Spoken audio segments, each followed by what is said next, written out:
சலனம் 243. மலர் இடை தாங்கிய முகுந்தனின் மனமெனவோ மதுரசம் அருந்திய இதழை கொஞ்சம் தீண்டி பார்க்க சொல்லியது.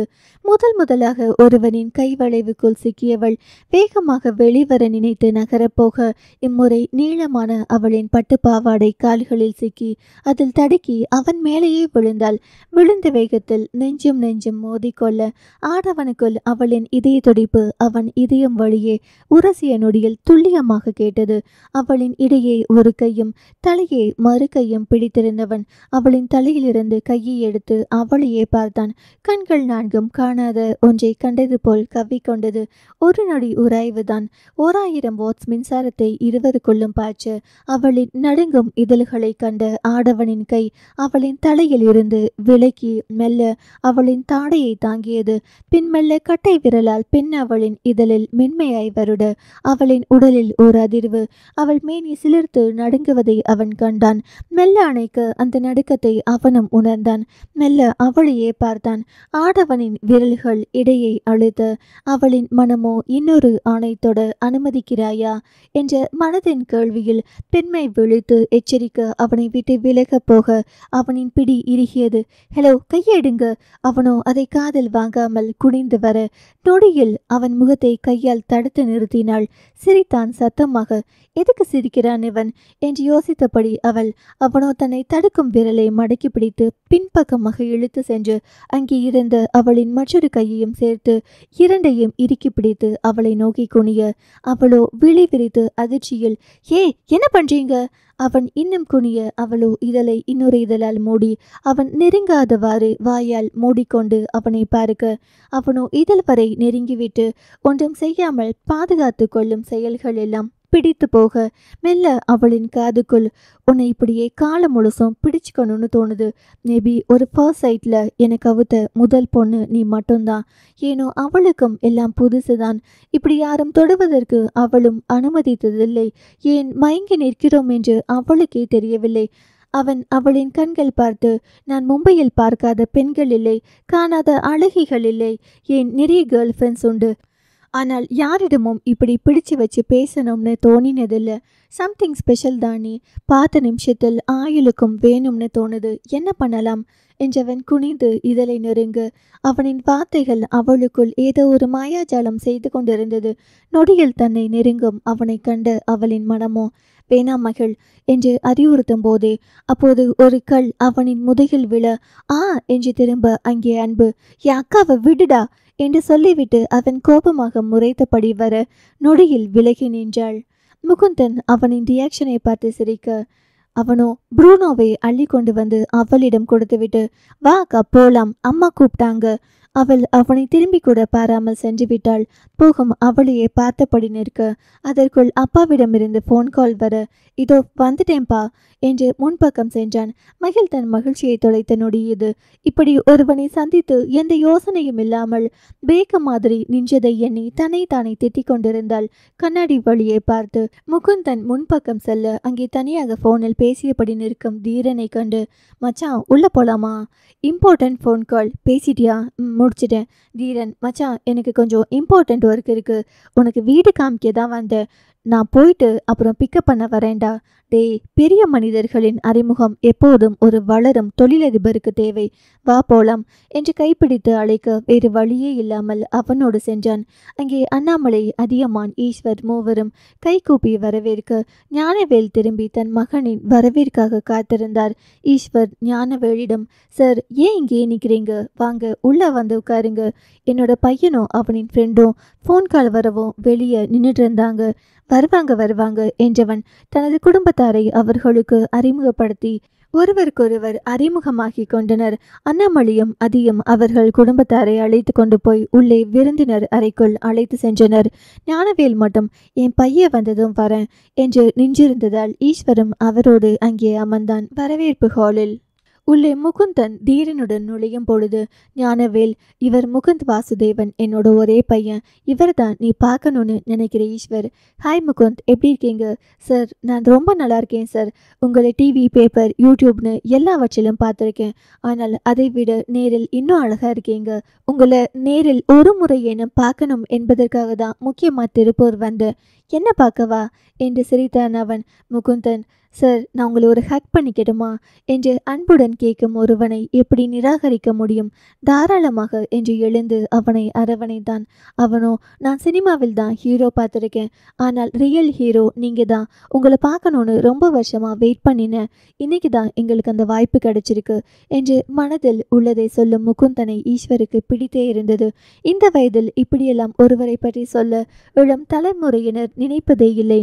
அவன் தன்னை புகழ்வதால் கிரீடம் ஒன்றும் தன் தலைக்கு வரப்போவதில்லை. ஆனால் இந்த வயதில் ஒரு அரண்மனைக்கு சொந்தக்காரன் தன்னிடம் வந்து தன்னை கட்டிக்கொள்வதை நினைத்து ஆச்சரியம்.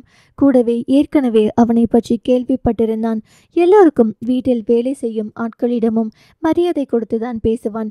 யாரையும் பிரித்து பார்க்க மாட்டான். மனிதனை மனிதனாக நேசிப்பவன். சிறியவர்களுக்கு கூட மரியாதை செலுத்தும் ஒருத்தன். தான் சம்பாதித்த காசில் இல்லாதவரை படிக்க வைப்பது, அவர்களுக்கு ஆடை வாங்கி கொடுப்பது என்று அவனால் முடிந்த உதவிகளையெல்லாம் அவன் சம்பளத்தில் செய்வான் என்று அறிந்ததால் அவனின் மேல் ஈஸ்வருக்கு ஒரு நல்ல அபிப்பிராயம் ஏற்கனவே இருந்தது. அவர்கள் பேசிக்கொண்டிருக்கும் போது ஞானவேல் அப்போதுதான் இதற்கும் தனக்கும் சம்பந்தமே இல்லை என்பது போல் சலிப்போடு நின்றிருந்த தீரனை கண்டார். தம்பி வா, நீ ஏன் தனியா நிற்கிற? அவன் வேண்டா வெறுப்பாக அங்கே வந்து நின்றான். முகுந்தன், சாரி மச்சான், இவரை பார்த்ததோ உன்னை மறந்துட்டேன் என்றவன்.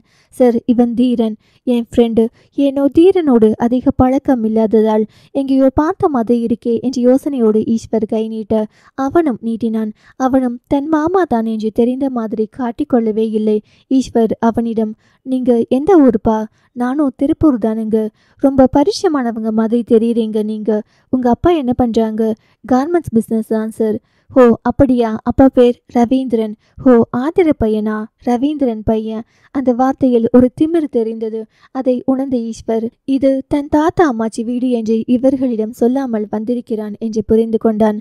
அவனை தன்னிடம் காட்டிக்கொள்ளாத போது தான் மட்டும் ஏன் என் தங்கை மகன் என்று சொல்லி அவன் நண்பன் முன்பு அவனுக்கு தர்ம சங்கடத்தை ஏற்படுத்தணும் என்று நினைத்தவன் என்ன நினைத்தானோ தங்கை மகன் தானே என்று நினைத்து, எப்படி இருக்க தீரா? முகுந்தன், சார், இவனை உங்களுக்கு தெரியுமா? என் தங்கை மகன். டேய், எத்தனை முறை உன்கிட்ட கேட்டேன், நீ ஏன் இவரை பற்றி சொல்லவே இல்லை? அவன் மௌனமாக இருக்க ஏனோ அதற்கு மேல் பேச விரும்பாத ஈஸ்வர், உள்ள வாங்க என்று அழைத்தான். முகுந்தன் அவனை பிடித்து, இது உங்க மாமா வீடுன்னு என்கிட்ட ஏன் சொல்லலை?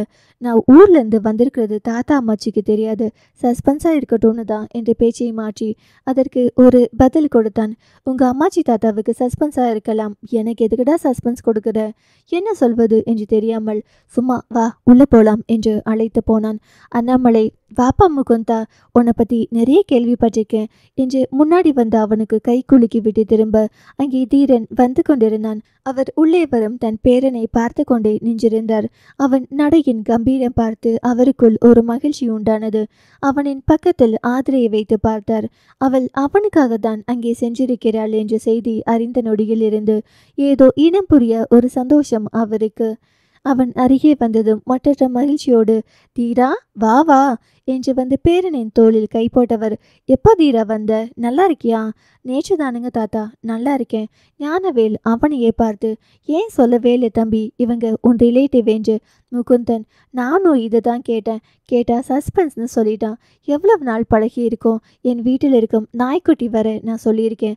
ஆனால் ஒரு நாள் கூட இவர்களை பற்றியெல்லாம் இவன் சொன்னதே இல்லை என்று நினைத்து உள்ளுக்குள் வருத்தமும் பட்டு கொண்டான் அவன். உள்ளே வந்தவன் வெளியால் சற்று நேரத்துக்கு முன்பு தன் மனதை திருடியவளை ஜல்லடை போட்டு கண்படம் தூரம் எல்லாம் தேடினான். அவள் கண்ணு கேட்டும் தூரம் வரை தென்படவே இல்லை. தீரனின் செய்கை ஈஸ்வருக்கு புரிந்தது. அவன் மனநிலைமை ஏனோ பெரியவர்களுக்குள் நடந்த பிரச்சனை எல்லாம் இவன் அவனுக்குள் சுமந்து கொண்டிருக்கிறான். தங்களை பற்றி அவன் யாரிடமும் பேச விரும்பவில்லை என்பதை புரிந்து கொண்டவன் அவன் போக்கிலேயே விட்டு விட்டான். அதி அவனின் அருகில் வந்து, என்ன மாப்பிள்ள, எப்படி இருக்கீங்க? நல்லா இருக்கேன் மாமா. அவர்கள் இருவரும் பேசிக்கொண்டிருக்க ஈஸ்வர் எல்லோரையும் சாப்பிடுவதற்காக அழைத்து வந்தான். வந்தவர்கள் ஒவ்வொருவரையும் அனைவருக்கும் அறிமுகப்படுத்தி கொண்டே வந்தான் ஈஸ்வர்.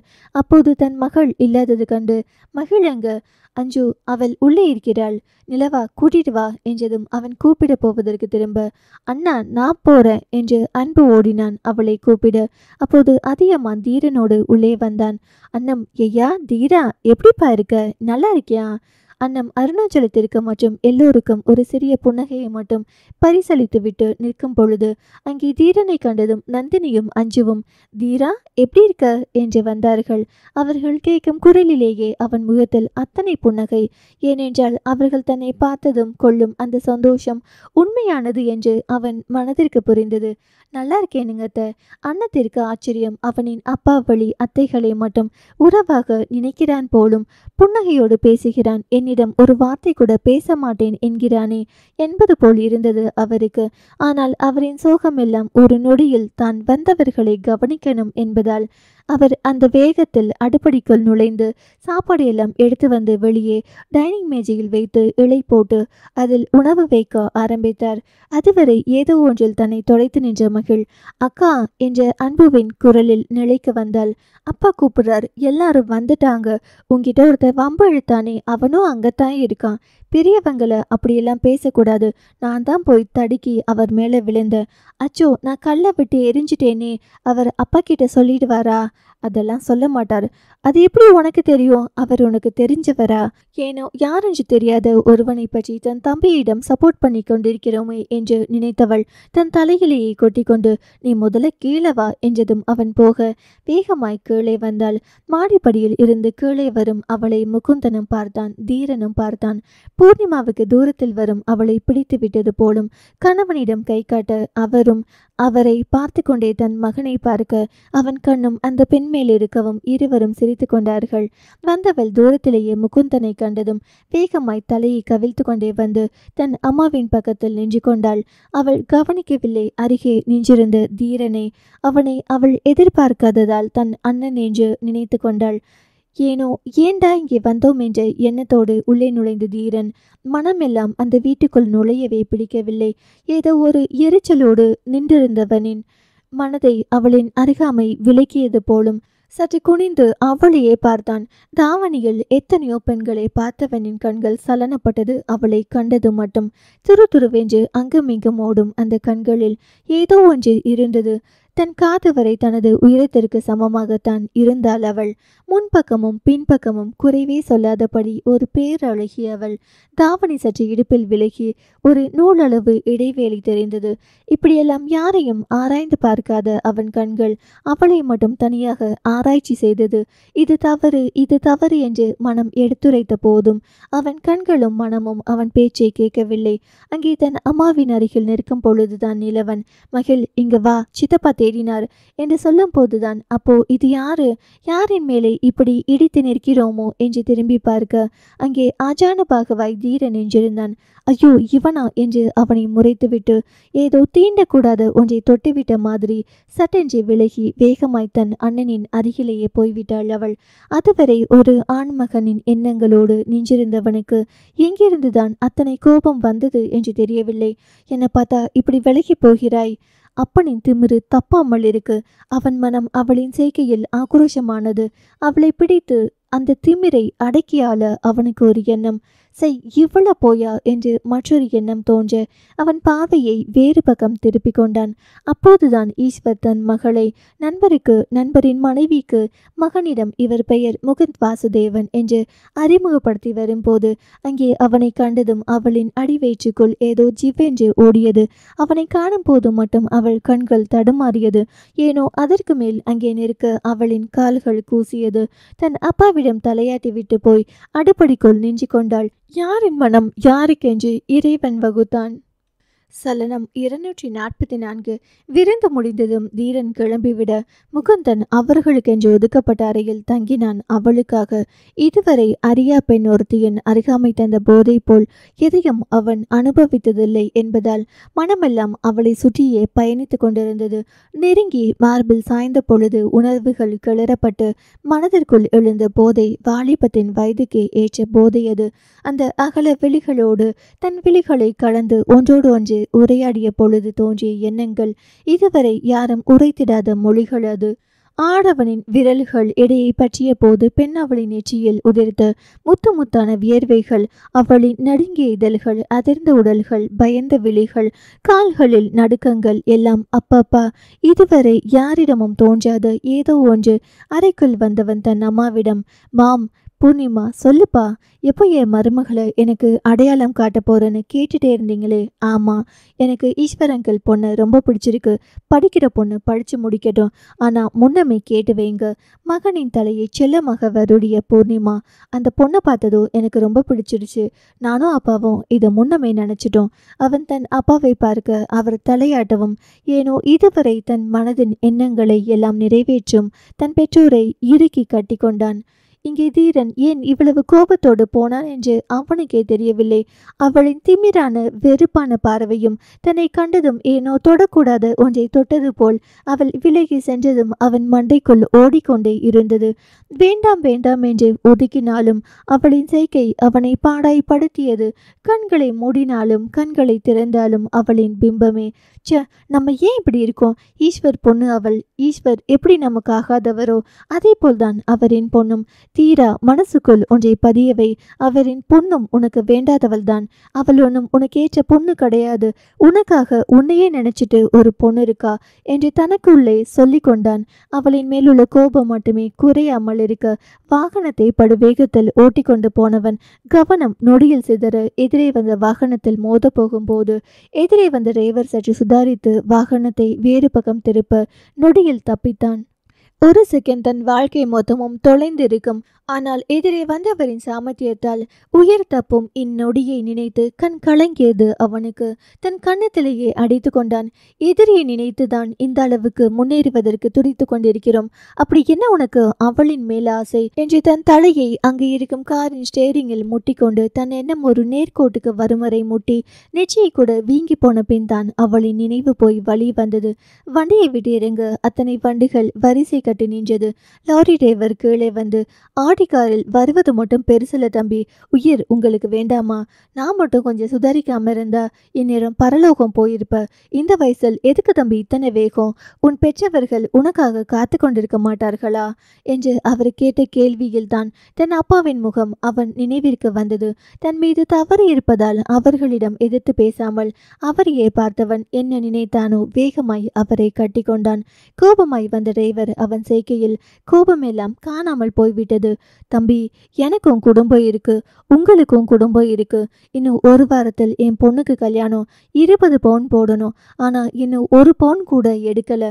நானே அவளுக்கு இன்னும் போட வேண்டிய நகைக்கு பணம் பத்தாம நகைக்காக 1 மாசமா நிக்காம வண்டி ஓட்டிட்டு இருக்கேன். இந்த நேரத்தில் எனக்கு ஏதாவது ஆகியிருந்தா கொஞ்சம் நினைச்சு பாருங்க தம்பி.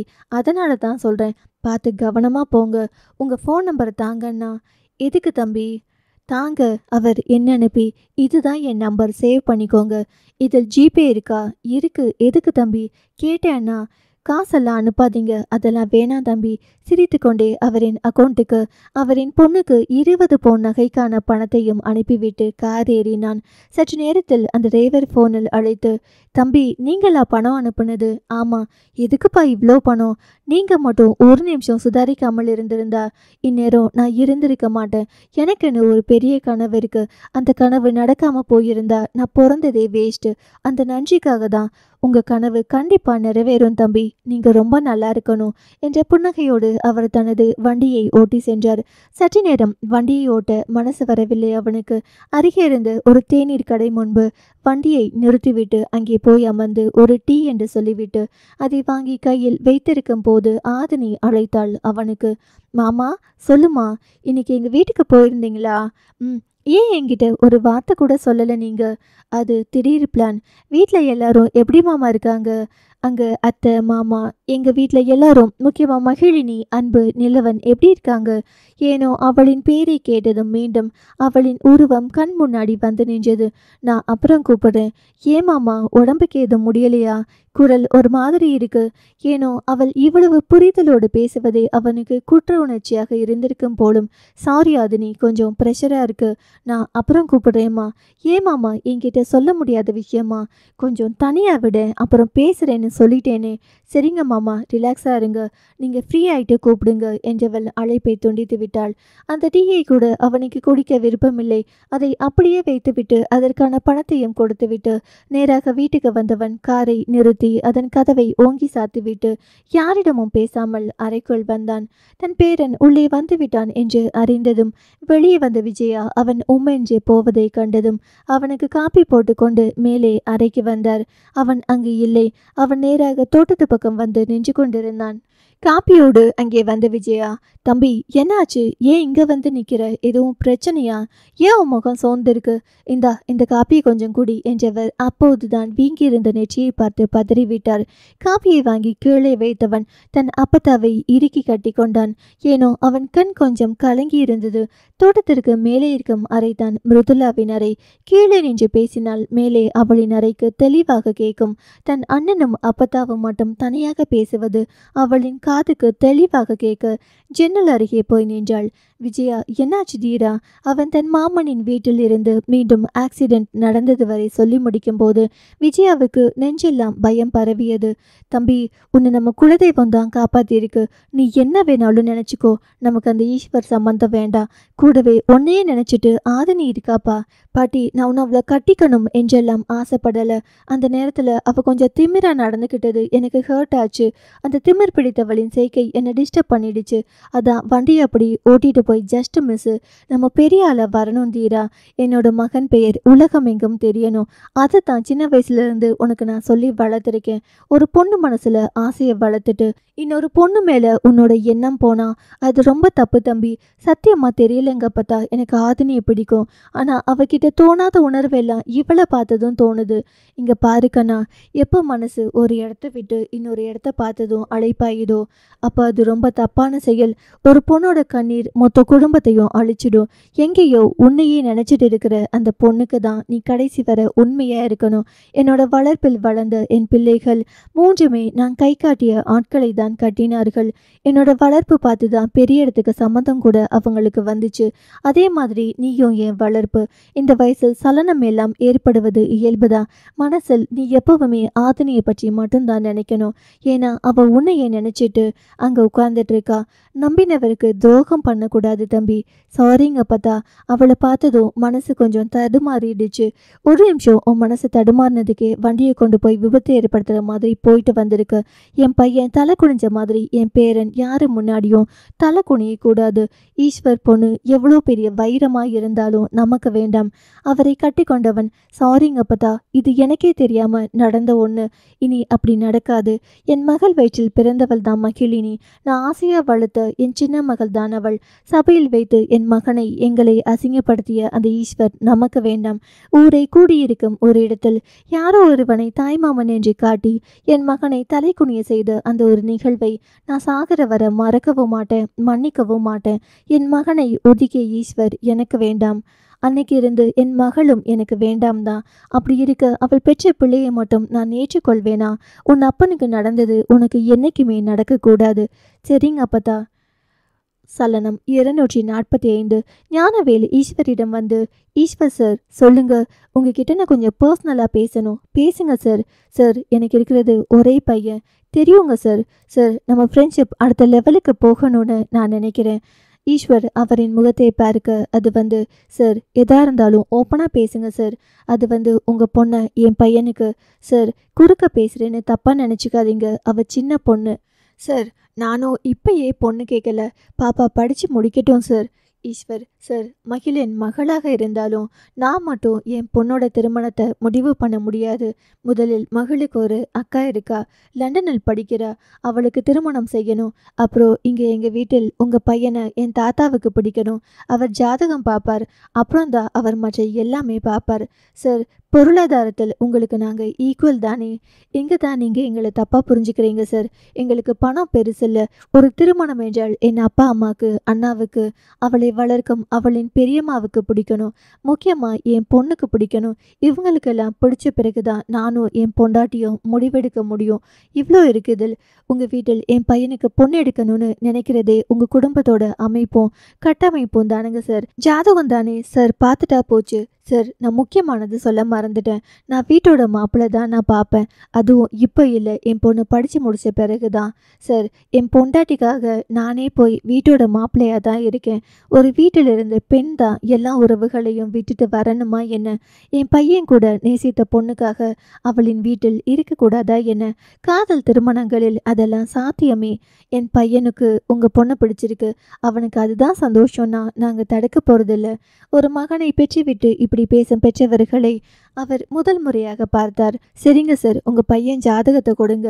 சார், முதல்ல நாங்கள் ஜாதகம் பார்த்துடட்டுமா? சென்னையில் போய் எங்கள் குடும்ப ஜோசியரிடம் ஜாதகம் பார்த்து பொருந்தினா மட்டும் மேற்கொண்டு ஆக வேண்டியதை செய்யலாம். அப்படி பொருந்து விட்டால் நாங்கள் அப்புறம் வந்து உங்கள் தாத்தா கிட்ட முறையாக பேசுகிறோம். ஈஸ்வர் தலையாட்டி விட்டு, சார் நீங்கள் உங்கள் ரூமில் வெயிட் பண்ணுங்க, நான் என் ஒய்ஃப் கிட்ட ஜாதகம் வாங்கிட்டு வரேன் என்றவன் உள்ளே வந்து அஞ்சுவை அழைக்க வந்தாள் மகனோடு. எப்போ பாரு இவனை கூட வச்சுக்கிட்டே சுத்துவியா? அவனை கொஞ்சம் விளையாட விடுடி. நீங்க வேற இப்பதான் தோட்டத்து பக்கம் போய் பிடிச்சு இழுத்துட்டு வர. உங்க மகள் எங்கிருந்து தான் அந்த நாய்க்குட்டியை பிடிச்சிட்டு வந்தாலோ, லீவு விட்டாலே விளையாண்டு விளையாண்டு கருப்பாயிடுறான்னு தோட்டத்து பக்கம் விடாம இருந்தா இப்ப நாய்க்குட்டியை வச்சுட்டு இந்த பக்கம் வர மாட்டேங்கிறான்.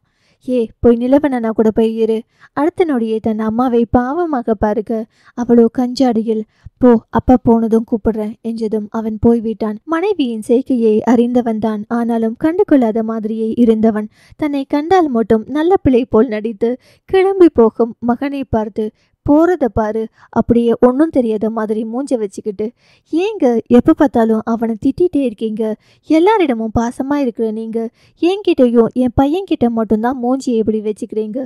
இதிலிருந்து என்ன தெரியுது? அவளோ என்ன தெரியுது? நீங்கள் 2 பேரும் மட்டும்தான் எனக்கு பிடிக்காத எல்லாத்தையும் பண்ணுறீங்க. அவன் இப்படி இருக்கிறதுக்கு காரணமே நீ தான். எங்களை குறை சொல்லணும்னா உடனே வந்துடுவீங்க வாரி கட்டிக்கிட்டு. இப்போ எதுக்கு கூப்பிட்டீங்க அதை மட்டும் சொல்லுங்க. போய் மகிழ் பாப்பா ஜாதகத்தை சாமி படத்தின் முன்னாடி வச்சு எடுத்துட்டு வா. அஞ்சு, எங்க மகிழ் ஆதனியின் ஜாதகத்தை எல்லாம் அத்தையும் மாமாவும் இப்பதான் வாங்கிட்டு போனாங்க. ஏன் மிருதுவுக்கு ஜாதகம் பார்க்கறதுக்காக எடுத்துட்டு போறப்போ இதையும் எடுத்துட்டு போயிருக்காங்க. சரி, பிரிண்டட் காப்பி மட்டும் இருந்தா கொடு, அவங்க கிட்ட அதை கொடுக்கலாம். தலையாட்டியவள் அதை எடுத்துக்கொண்டு பூஜை அறைக்கு போனாள். முதலாய் வரும் திருமண ஜாதகம் என்பதால் அவள் தன் குலதெய்வத்தின் முன் வைத்து வேண்டிவிட்டு எடுத்து வந்து கொடுத்தாள். அவர்களிடம் கொடுத்து அனுப்பிவிட்டு, எங்க பெரிய தாத்தா கிட்ட சொல்லியாச்சா?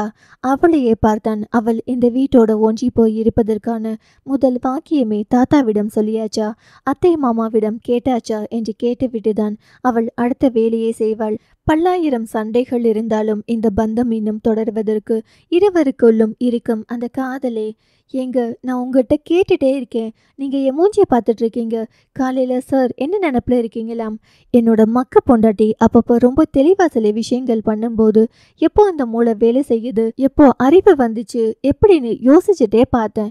ஏன் சொல்ல மாட்டீங்க என்று முறைத்தபடி இடுப்பில் கை வைத்து அவனை பார்க்க ஆடவனின் கண்கள் என்னென்னவோ சொல்ல, ஹலோ, உங்கள் பார்வை அப்படி சொல்லலையே. சரிதான்.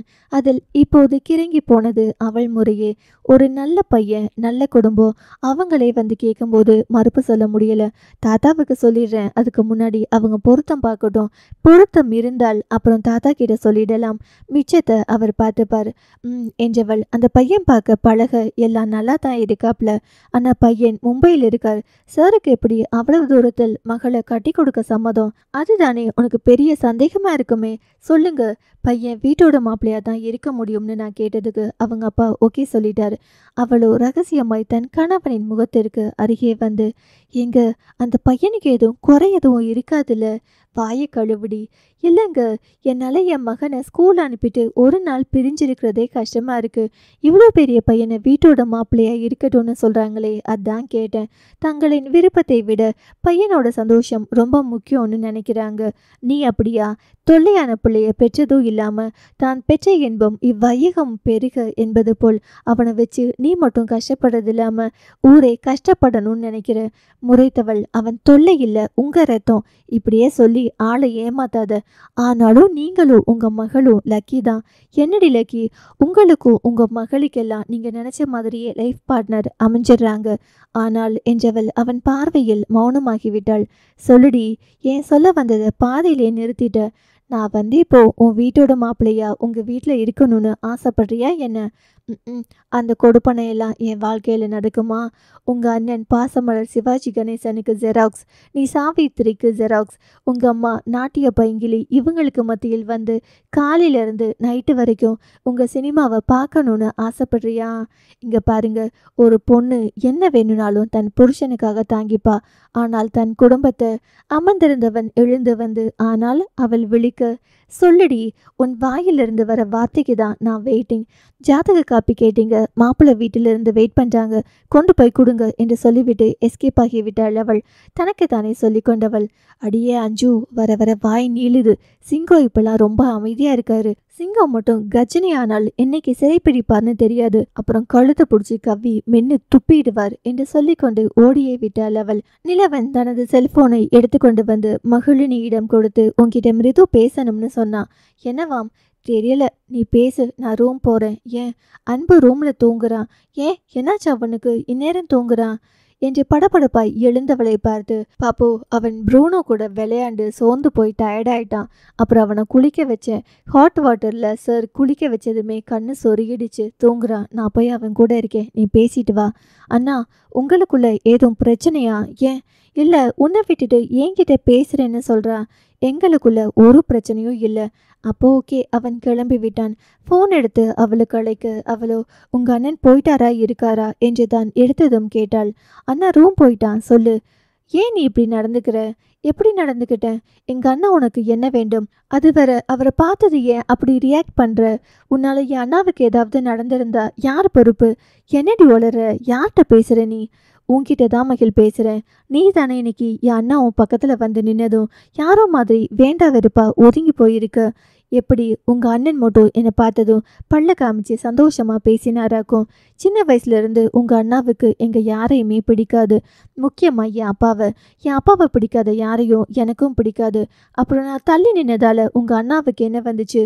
இப்படி பேசுகிற நீ தள்ளி நின்னதால தான் என் அண்ணா காரை கொண்டு போய் ஒரு வண்டியில் மேல் இடிச்சிருக்கார். ஆக்சிடென்ட் நடக்க பார்த்துருக்கு. தெரியாத யாருக்கோ கூட நம்ம அப்படி நடந்துக்க மாட்டோம். ஆனால் உன் மாமா பையன் தானே என் அண்ணா, ஏன் அப்படி நடந்துக்கிற? என்ன பண்ணுற? நான் தள்ளி போகிறதுக்கும் உன் அண்ணனுக்கு ஆக்சிடென்ட் நடக்கிறதுக்கும் ஏதாச்சும் சம்மந்தம் இருக்கா சொல்லு. உன் அண்ணா எங்கேயோ பராக் பார்த்துட்டு வண்டி ஓட்டிட்டு வந்திருப்பாரு. மகள், விளையாடாத, நான் சீரியஸாக பேசிகிட்டு இருக்கேன். என் அண்ணா என் அப்பத்தா கிட்ட கண் கலங்கி பேசிகிட்டு இருந்ததை நான் கேட்டேன். நான் விலைக்கு போனதால் உன் அண்ணாவுக்கு கண்ணில் தண்ணி வந்துடுச்சா? இதெல்லாம் நம்புகிற மாதிரியா இருக்குது. இப்படி பேசினா நான் இன்னும் உன்கிட்ட பேச மாட்டேன். உனக்கு அண்ணா பாசம் இருக்குது, அதே மாதிரி தானே எனக்கும் இருக்கும். நானாடி உன்னை உன் அண்ணா மேலே பாசம் வைக்க வேணாம்னு சொன்னேன். நீங்கள் எல்லாம் பாசமாக இருக்கீங்கன்றதே நீ இப்படி பேசும்போது தான் தெரிஞ்சுக்கிறேன். உன்கிட்ட ஓப்பனாக எங்கள் வீட்டில் நடக்கிறது எல்லாம் சொன்னதால தானே நீ இப்படி மட்டமாக பேசுறியா? உன்கிட்ட எப்படி புரிய வைக்கிறதுன்னு தெரியல மிருது. மட்டமாக பேசுகிறதெல்லாம் எனக்கு தெரியாது. எனக்கு உன் அண்ணனை பிடிக்காது, உன் அண்ணனுக்கு என்ன பிடிக்காது. என்னால் தான் உன் அண்ணனுக்கு அப்படி ஆயிடுச்சுன்னு நீயோ உங்கள் அண்ணனும் நினச்சிருந்தா இனி நான் உன் அண்ணா கிட்ட அப்படி நடந்துக்கல. நீயும் இனி என்கிட்ட பேச வேண்டாம், சரியா? பாய் என்றவள் அழைப்பை துண்டிக்க போக, நான் ஒரு தங்கச்சியா என் அண்ணனுக்காக பேசினதுக்காக இப்போ நீ என்கிட்ட சண்டை போட்டு பேசாமல் இருக்க போறியா? இதனால் நாளைக்கு எனக்கும் உன் அண்ணாவுக்கும் பெரிய சண்டையே வரும். இப்போ தான் நான் கொஞ்சம் சந்தோஷமாக இருக்கேன். அதுவும் போச்சா? நீ என்கிட்ட இனி பேச வேண்டாம், நீ சந்தோஷமாக இரு, சரியா? மிருது, சின்ன விஷயத்தையே இவ்வளோ பெருசாக திங்க் பண்ணி பெருசாக பேசுகிற. எனக்கும் எல்லாத்தையும் எடுத்துகிட்டு போய் என் அண்ணன் கிட்ட சொல்கிற பழக்கம் கிடையாது. என்னால் என்ன? எனக்கு உன்கிட்ட சண்டை போட மாட்டேன், சரியா? எப்பவும் மகிழினி என்னும் என்னால் யாரின் சந்தோஷமும் போகாது, நான் வைக்கிறேன் என்று அவள் அழைப்பை துண்டித்து விட்டாள்.